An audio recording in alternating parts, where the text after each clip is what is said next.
Went out on the road after that, and I went to Lynchburg, Virginia. Not a place you'd expect to see a world-class athlete, but there's a strength and conditioning coach there, Bill Gillespie. And Bill used to be the strength and conditioning coach for the Seahawks. But one thing he had never stopped was weightlifting. He had wanted to set world records. He told me he wanted to be the strongest man in the world from the time he was a kid. And when he was in his 30s, he was only bench pressing 335 pounds. He said he was the worst bench presser in his age category, so it didn't look like he was going to get there. Well, he's there and has an amazing story. Since he's been on Max, he has seen things he never dreamed of. And he now wants to get all athletes, every athlete he comes in contact with, he wants to get on this product because of what it's done for him.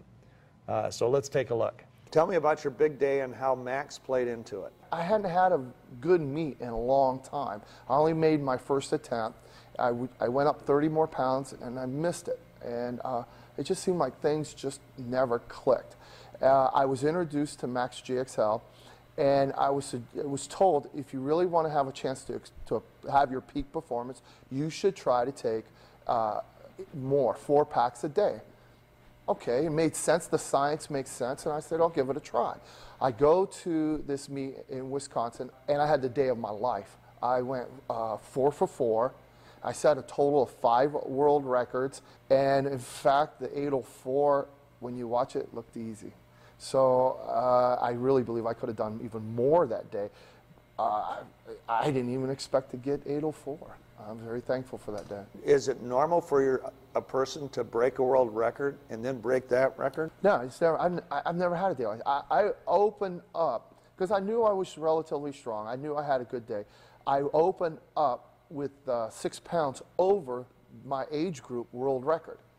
And I was a little nervous about that, but I thought I can handle it.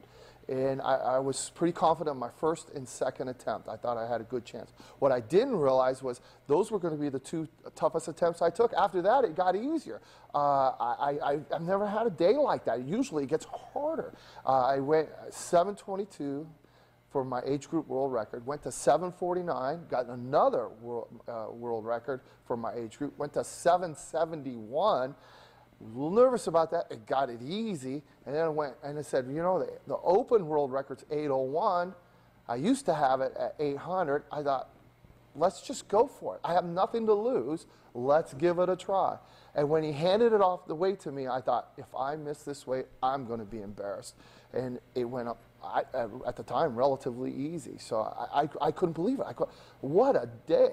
I mean, what an incredible day I had. And I'm very thankful for that. Had you ever had a meet where you recovered so quickly that you could keep adding weight like that? Never. Nothing even remotely close to it. Nothing ever experienced. And here's the thing. I was 49 years old. Ain't supposed to happen when you're 49 years old. I've been doing this since I was 14 years old. So would you say that your recovery after each lift was amazing? People were commenting afterwards and between attempts how you look like you're getting stronger as you go along, and I was like, I was confused by it. This was my first experience with MaxGXL, so I wasn't quite prepared for this. Since I've been getting on the MaxGXL, I've been able to train more frequently, heavier than most people would ever consider. Most of the time, most of my competitors will lift heavy 1 time a week, maybe 2 times a week. I lift heavy 4 times a week. I was so excited. I will only compete in a drug-tested meet. The first thing I did was I go to the meet director and I said, I want to be first in line to get drug tested. I want to get drug tested right now. He says to me, he goes, Bill, you are the only guy that always insists on getting drug tested. I said, it's because I have nothing to hide.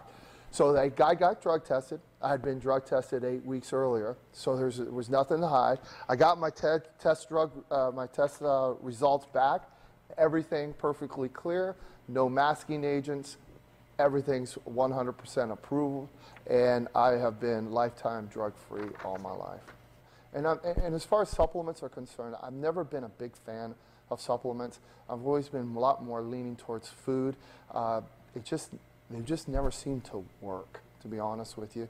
And And after you try one and you find that it does work, you start to realize which ones really don't work. And it's just stuff, it's pretty incredible what it's doing for me. I'm excited. I can't wait to see what's going to happen at Worlds in October.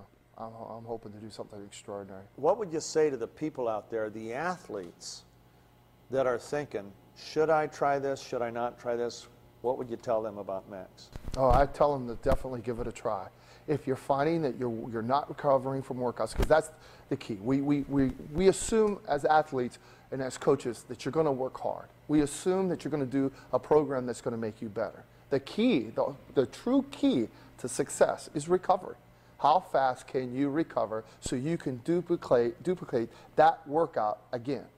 And MaxGXL has allowed me to do that at 49 years of age, almost 50. If it works for me, what could it do for someone younger than me? It'd be amazing.